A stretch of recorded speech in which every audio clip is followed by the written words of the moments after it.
try to check online.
I'd come back, okay.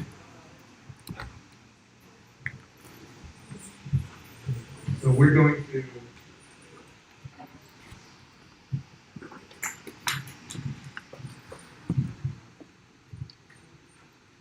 to move on to the next part of our event, which is going to invite His Grace Christopher Prabhu to come and speak, and he's going to lay a context for the entire evening, a little bit about why we're gathered here tonight, the meaning of the Swing Festival, and so please give me a warm welcome for Christopher.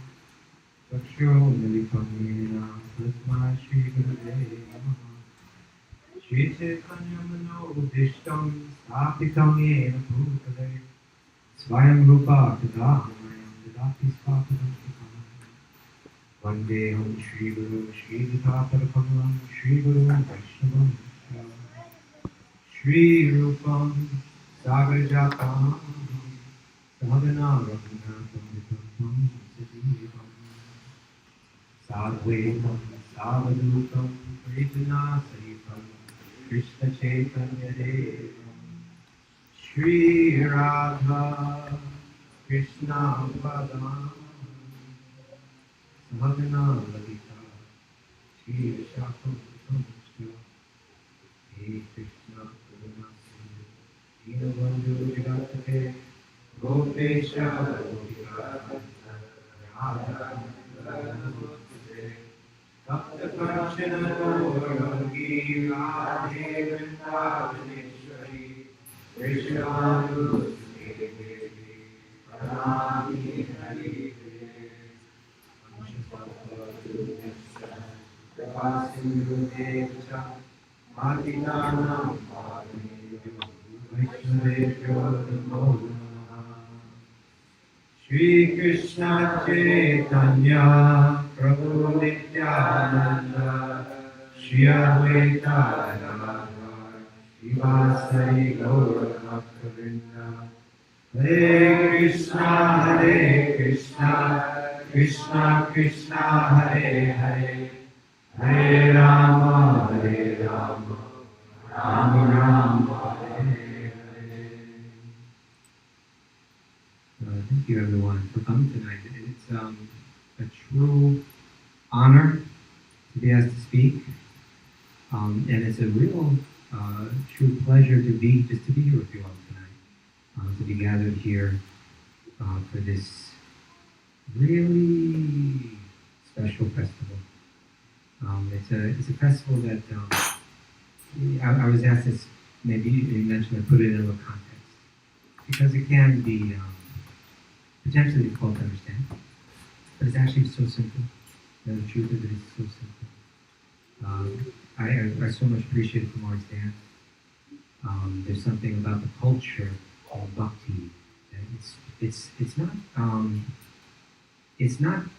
art, but it's art that's been directed, you could say, by sages with the deepest realizations about truth and reality, and designed specifically to help our minds and our hearts open up to that reality. Or in a sense, you could say to help our hearts soften to that reality. Because this world has a way of hardening our hearts as we go about our lives. We could say here in New York City, maybe especially, but actually it's all over this world. The way that the material energy moves is that the way that the modes of material energy move is that they put us into a state of fear. And that fear puts us into a state of competition. And then we worry that someone's going to take what I need to be happy. Right? And we begin to harden ourselves to one another. And then we create a world that is very much the opposite of the spiritual world, which is literally called Vaikuntha, or literally called that place where there is no anxiety, where there is no fear. That sense of competition is not there, or if it's there, it's in a completely different context. It's in a context where everyone is working together, actually. What Kumari's dance, it was a dance that it was like a vision into the spiritual world. It was an opportunity for us to look at the not only the lila or the activity or the play that's going on in the spiritual world, but it was a way to also meditate on the emotions that are taking place in the spiritual world. And that is something that we should all do on a daily basis. Right? I mentioned sages, and I mentioned that they're designing meditations for us. They're giving us the tools that we need in order to soften our hearts, in order to open our minds to that realm which will actually deliver the happiness that we're searching for. But we're searching for it so vainly in the world of competition in this world that we're struggling so hard in this world. There's a whole side of our Bhakti, you could say philosophy, about the world that we're living in our place in it. It begins with understanding that every single one of us is not this body, but that we're within the body, and we're this spark of spiritual energy that animates this body and that spreads its awareness or its consciousness throughout the entire body. Right? And we're temporarily in this body, which is made out of a different type of energy. It's made out of material energy. Our nature is that we're eternal. Our bodies and the world that we're moving around in are all temporary, right? Constantly shifting. This is part of what makes this experience so difficult for us, right? Because we're of one nature, but we're moving around in a body made out of another nature, in a world that's made out of another nature. It's stirring up this fear, this confusion in us, right? We're told that within this world is also an element called time, right? Which is forcing that change, right? Forcing the change in our bodies. They grow old, they dwindle, ultimately they die.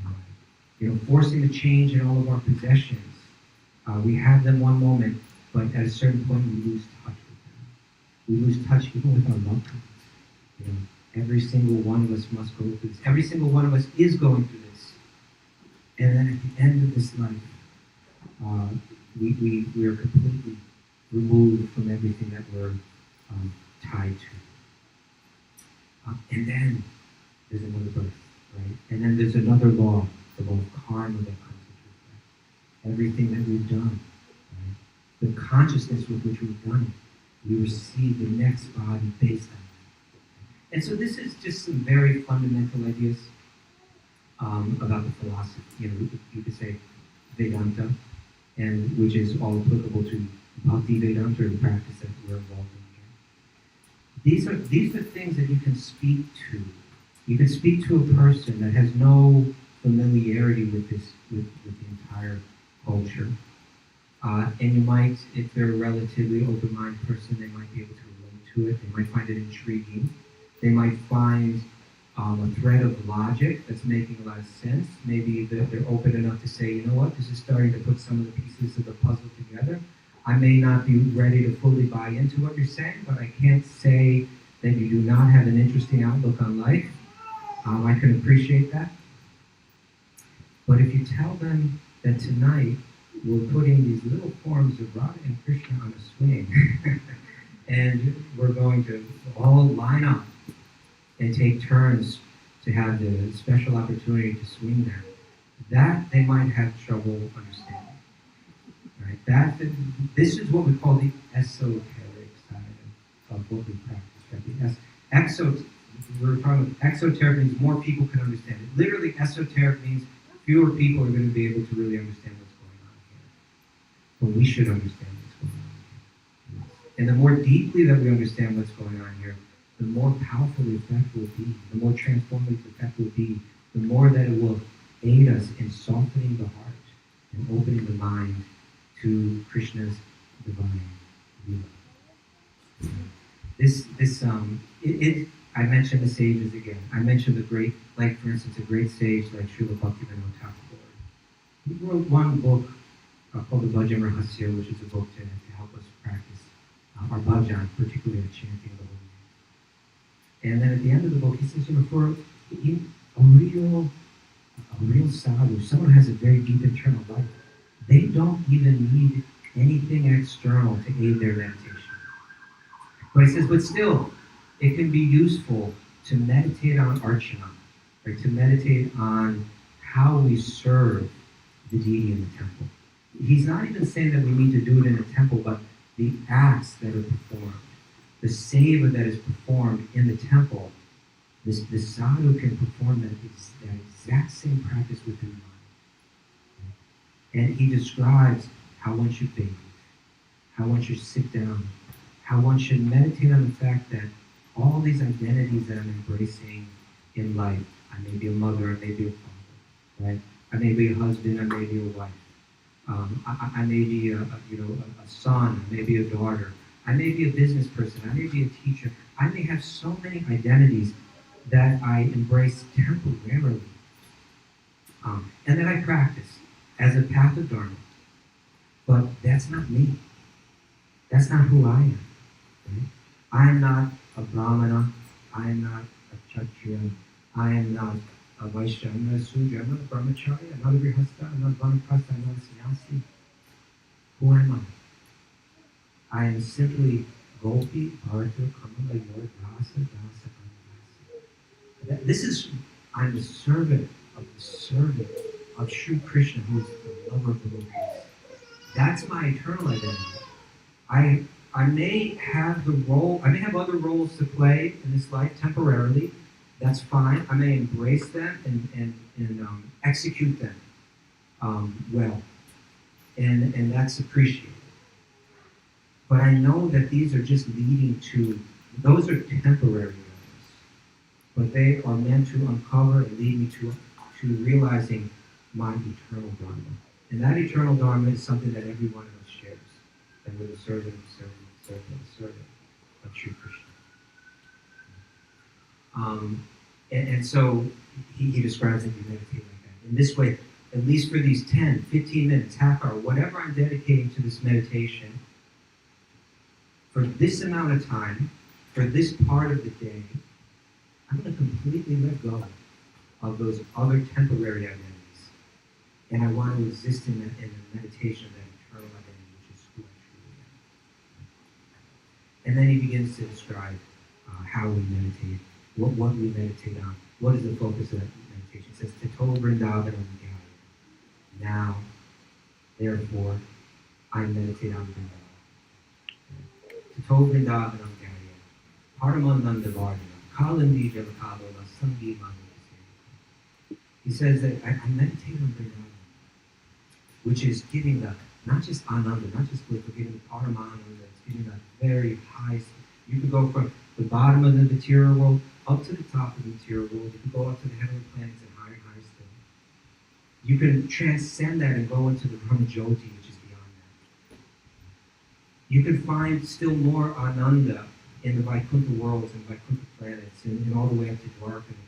But Paramananda is given, right, in Vrindavan. Paramananda, and he says there that the breezes are blowing over the Kalindi River, they're blowing over the river. And when those breezes blow over you, you feel that ecstasy.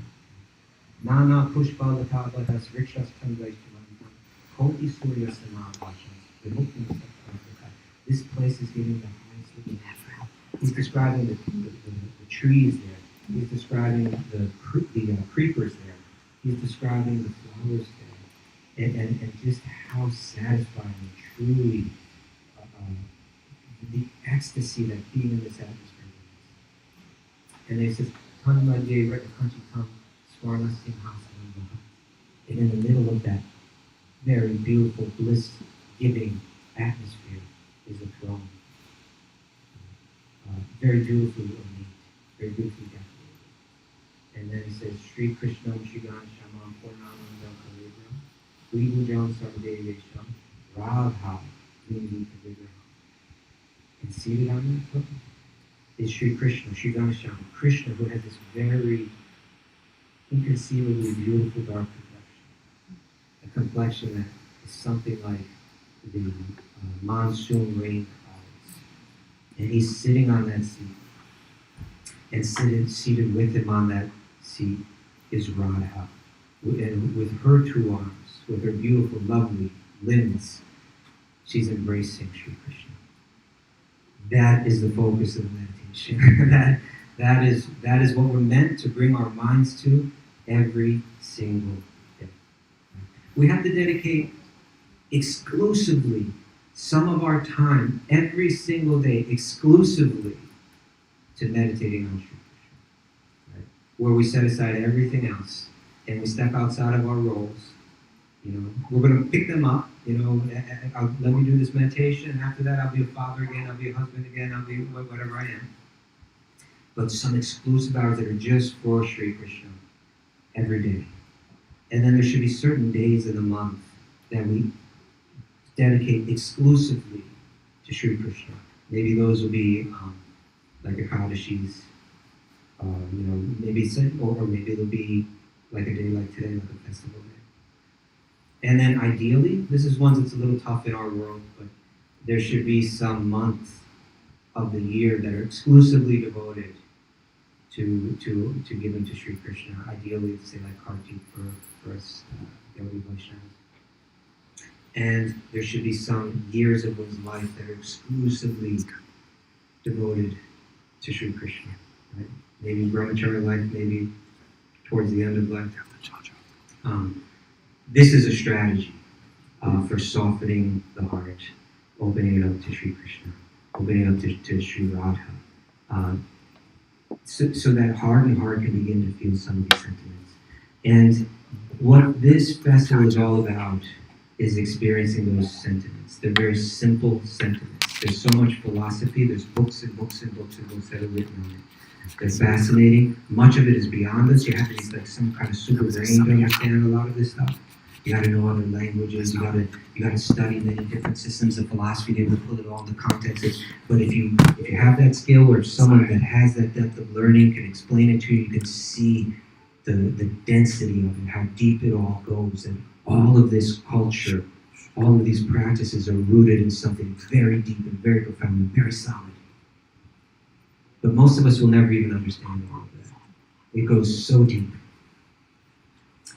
But what we do need to understand is where it all leads. It all leads to a very simple place, right? It all leads to the expression of very simple but very deep and sincere emotions of love that are expressed in the simplest of ways. Right? Sometimes the most, the very deepest message or emotion is expressed in the very simplest of ways. Right? Maybe especially in the most simplest of ways. It's just a simple. We saw in the dance, Yashoda's love for Krishna, and how just holding him, the way that she holds him in her arms, right? How much love is expressed through that. We need to see that image, and we need to meditate on that image, and we need to absorb the mind in that image so that our heart will soften in a similar way. And this festival that we practice tonight, and for tonight and the next 3 days, it's just a very simple expression, but it's an intimate expression. If you look at, like historically, if you look at how temples were designed, if you go back many centuries in India, they were designed in such a way, primarily, is that there would be a long line. It would be like, God is here in the center of the temple. You have the great opportunity to have his darshan. You wait in a long line to be able to have that darshan. So many people are waiting. You'll get just a few seconds. You can say your prayer. A lot of people go there to ask for something, and then you're moved along. It's God like a king, right? and you might just have the great fortune just to see him for a moment and ask something. It's a design that's created in such a way that it creates a feeling of awe and reverence for the Lord. But with the coming of Sri Chaitanya and the type of bhakti that he taught, the type of bhakti that he practiced, and the type of bhakti that he spread throughout, especially in the beginning there through regions in Bengal and Orissa, and then followed in Vrindavan. They began to design the temples in another way that better facilitated a different type of bhakti or a different type of emotion. And that was, they started to create temples that had these big open courtyards, right? So that it wouldn't be that like you just go in, have a quick darshan and move out. But it would be that you would sit in that courtyard, and then especially they would bring, for festival days like today, they would bring exactly what's being done here. In the temple we have the large deities of Radha Murlidhar.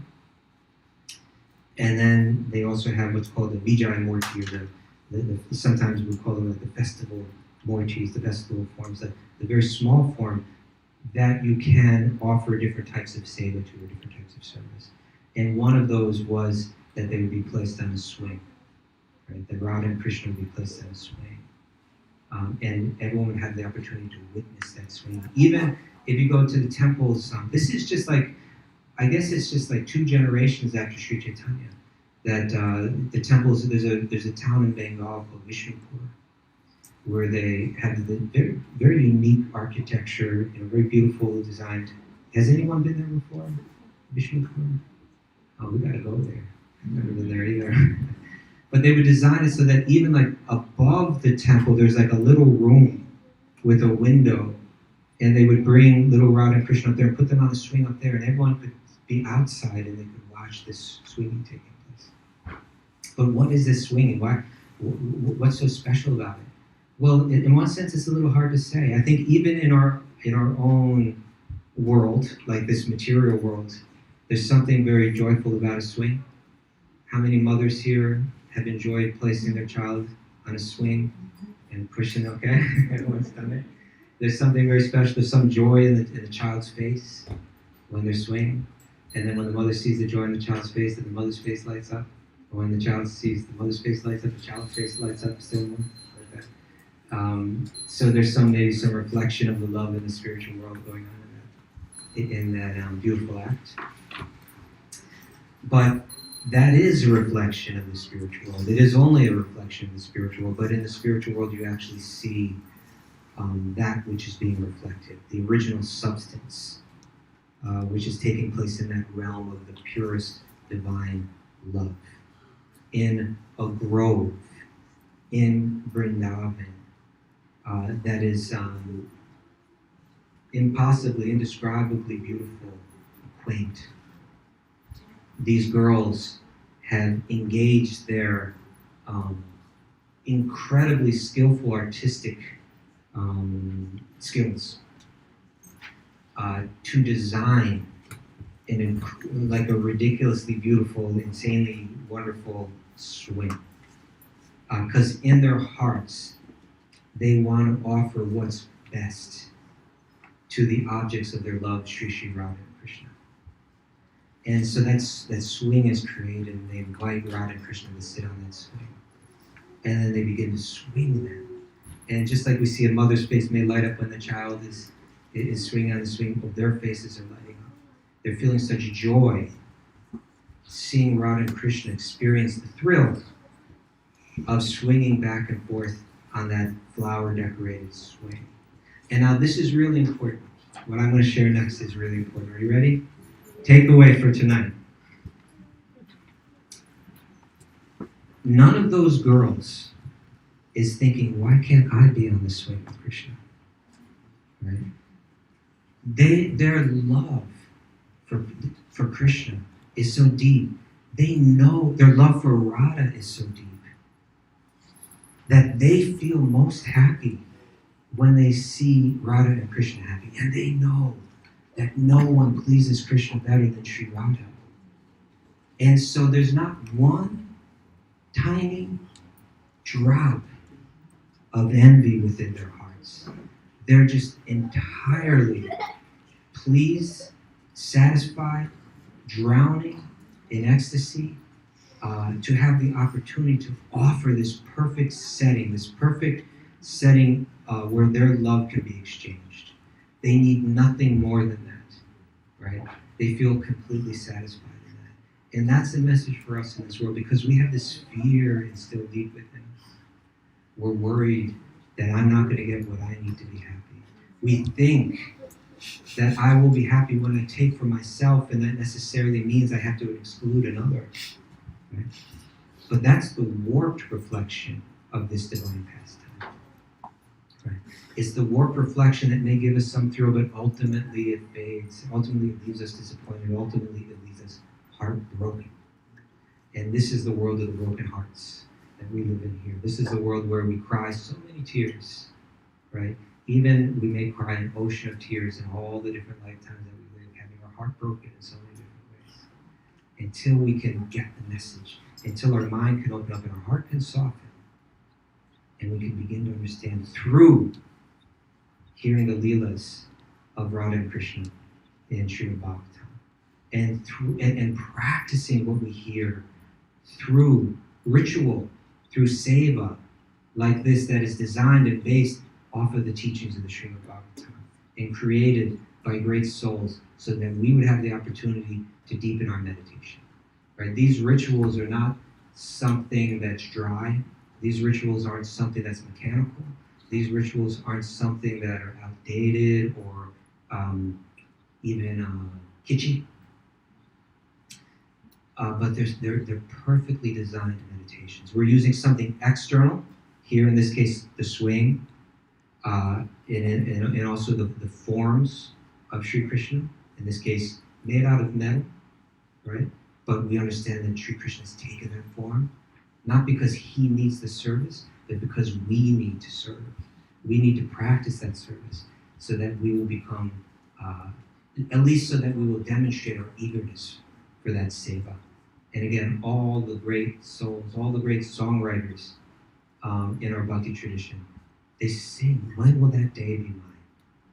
And when will that day come when I will have the opportunity to offer wonderful scents and fragrances, to design a sitting place made out of flowers, to create the sitting place for Sri Sri Radha and Krishna, to offer them song and offer them dance and offer them drinks and offer them food and offer them everything that will please them. And because Krishna is that Ashesha Mula, because he's the root of all existence, we just need to understand that when we're feeding that root, that we become nourished as well. Right? The leaf is thinking, oh, I need something for myself. No, the leaf is connected to the root. And when the root is watered, every tree feels the effect. And when we focus on the pleasure of Sri Sri Radha and Krishna, the very root of all existence, then the bliss that we're trying to share with them, we all feel ourselves. And there's no better way to feel that than in a community of bhakti yogis, a community of people who have decided we don't want that warped reflection of reality anymore. We want to come together to enter into the reality, right? Enter into the truth, enter into the pastimes of Sri Krishna. We're all willing to put aside all our petty considerations and all of that, fear that we might otherwise have. We're going to set it aside. We're going to come together, and we're going to put Radha and Krishna right in the center. And together, we'll all have the opportunity to experience the service that's done by the highest yogis, or the highest yoginis of all, the yogeshwaris, the gopis of Vrindavan. We'll have an opportunity together to sing their glories in kirtan and to serve them as they're served in the most intimate way. We may not possess the same love that these great devotees have, but this is a perfect opportunity to pray for it. And to Tov Vrindavanam Dhyaya, that every day we take that opportunity to meditate on Sri Vrindavan and the love that's shared between the devotees of Krishna and Sri Krishna or Sri Radha Krishna. So let's all make the most of it. Come every day if you can. You know? It's 5 days of kirtan and swinging, and it can stay in your heart. And I think you'll notice that once it begins, is nothing. I'm going to tell you right now, like nothing like externally too dynamic is going to happen. Right? They're going to be placed on the swing. We're going to swing them. We're going to have some nice music. But what happens is in your heart, something very dynamic starts to rise. And this happens. I think I remember discussing this with Genevieve some years back. It's like suddenly we don't know why we're all feeling so good. It's because we're actually operating and serving in the mode of the spiritual world. And for what apparently no reason at all, suddenly our hearts become very light and we begin to have smiles on our faces and we begin to feel very, very, very, very good. And we need to remember that feeling. When we're feeling down and when we're feeling heartbroken, remember, oh yeah, that's right. I got the formula wrong. I was thinking I should be in the center. But really it's Sri Radha Krishna in the center. And this festival will help make that samskara, that impression deeper and deeper and deeper in our minds and in our hearts. So I will stop here. I thank everyone for coming. I so much appreciate just being in all of your presence. And now I will ask the most wonderful and expert kirtan leaders and players of instruments to set this off with their beautiful kirtan. I would like to thank all the pujaris here, headed by Vasudev Prabhu and all the rest of you for doing things here so beautifully and nicely that our minds and hearts may become more deeply absorbed. Thank you all very much. Hare Krishna.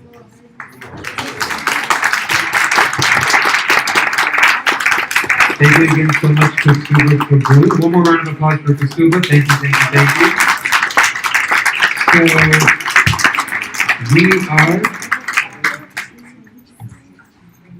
So we need to be like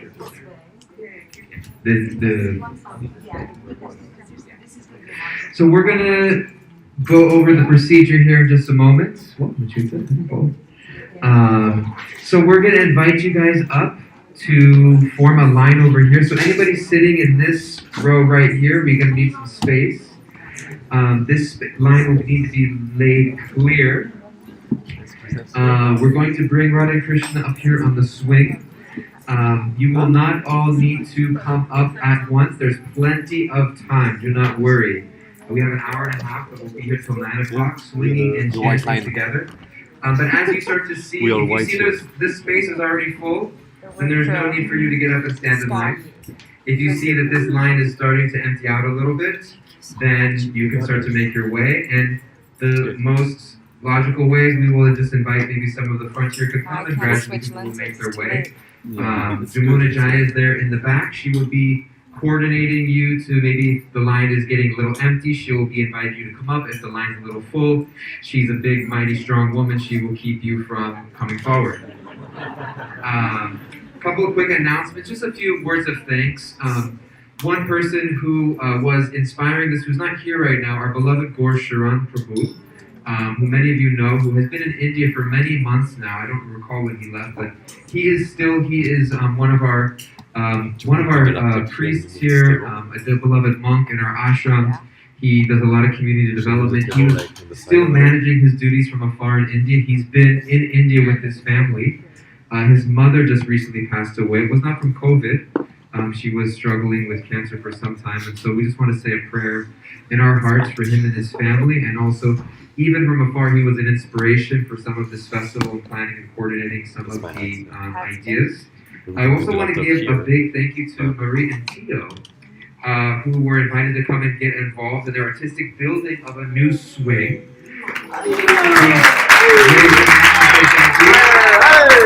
And also to Jaden for donating the gas and garlands, so especially those here. Donating for the flower garlands. And there's a huge team, too many people for me to thank one by one because it would already be 9 o'clock and you guys need to start singing and swinging. And so, again, without further ado, you're going to come up here. We'll have a couple of volunteers here to kind of guide you in the process. They will invite you to gently swing. Gently, you don't want to pull them off the swing. They're small, so be gentle. You can say your prayer, and then they will guide you just to come right back down the way you came. So at every step, you'll be guided up along the way. and then come out and please, while you're singing, while you're waiting in line, while you're sitting, while you're standing, please join very loudly in the kirtan. Again, we'll be here for another hour and a half till 9. A few chanters along the way. And let us begin. Hare Krishna. I'll be again close my leg. Maybe if I go a bit in the front here. No, it's okay. How about you? Okay.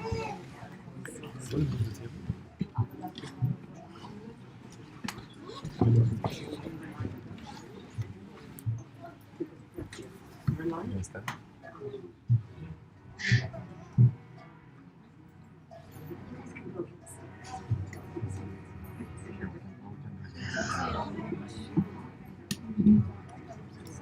Namo Vishnu Padaya Krishna Prasthaya Bhutale Srimate Bhaktivedanta Swami Nityanande Namaste Saraswati Deve Gauravani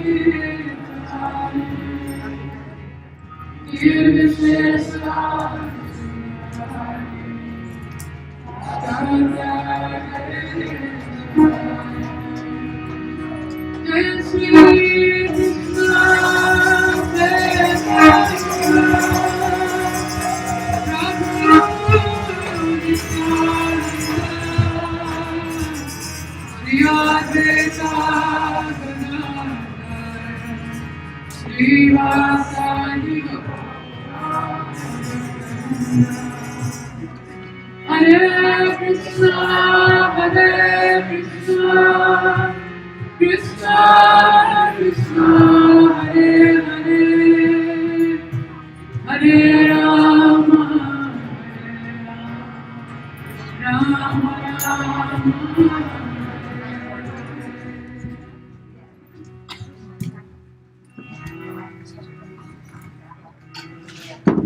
Hare Krishna,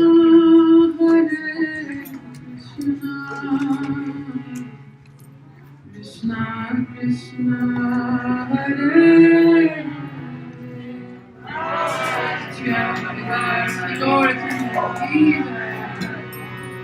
Hare Rama,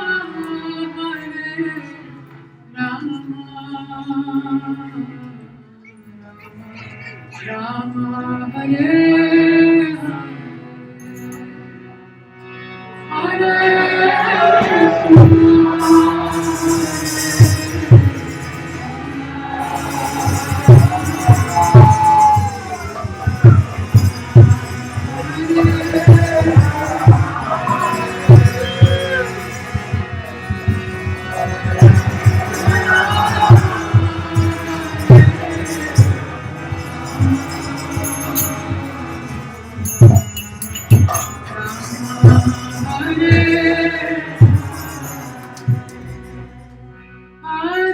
Krishna,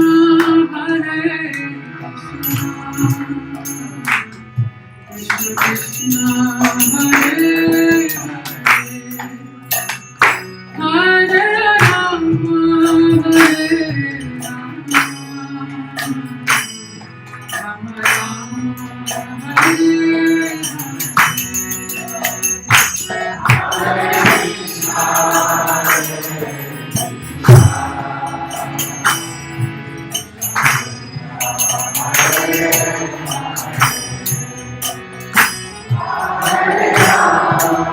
Rama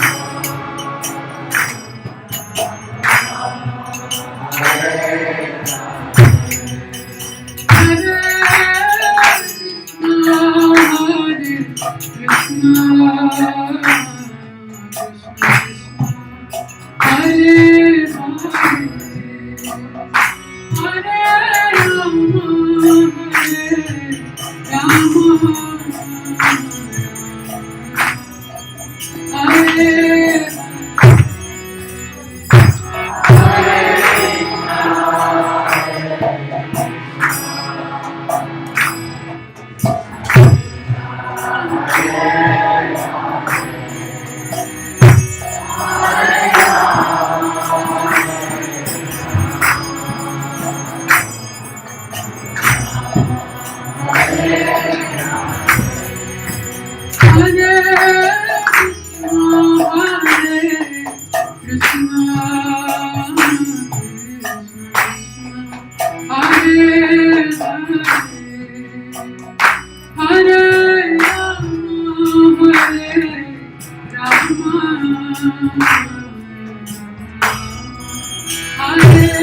Hare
It was on. We have to wait a bit. It was just on when you unplugged it. There you go. That's good.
Bhakti.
Evening, but I may be wrong. But we are officially concluded for tonight. We have dinner in the back, I believe. Is there a dinner in the back? Can someone raise their hand and confirm that? There is. We have dinner and prasad for you there in the back. Please feel free to stay and take prasad. Remember, for the rest of this week, tomorrow, Friday, 7 p.m. to 8 p.m. we're going to be on the roof, weather permitting. If the weather doesn't permit, we'll be in here. So rain or shine, it's happening. And there is a rumor, although I'm not going to put them on the spot, but the Bhakti clan was invited to come. Vasudev told me to put them on the spot. And so I said I would. And so, but we're going to have kirtan tomorrow. Janavi is going to be chanting with us on Saturday. It's going to be 5 to 6 p.m. on Saturday. And then Sunday, we've got all kinds of times. I don't know. I barely remember these times. I hope you can remember. 4 to 7 on Sunday. There's going to be a festival here, but the Jula Yatra will specifically be 6 to 7. So just come to the Bhakti Center again this week and you'll find us and we'll be chanting here. Thank you again so much for being here. Have a great evening and we look forward to seeing you again soon.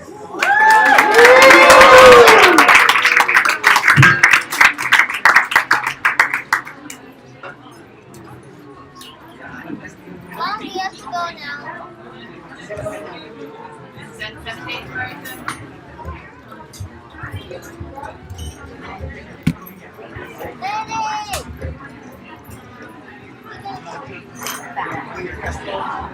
Lily!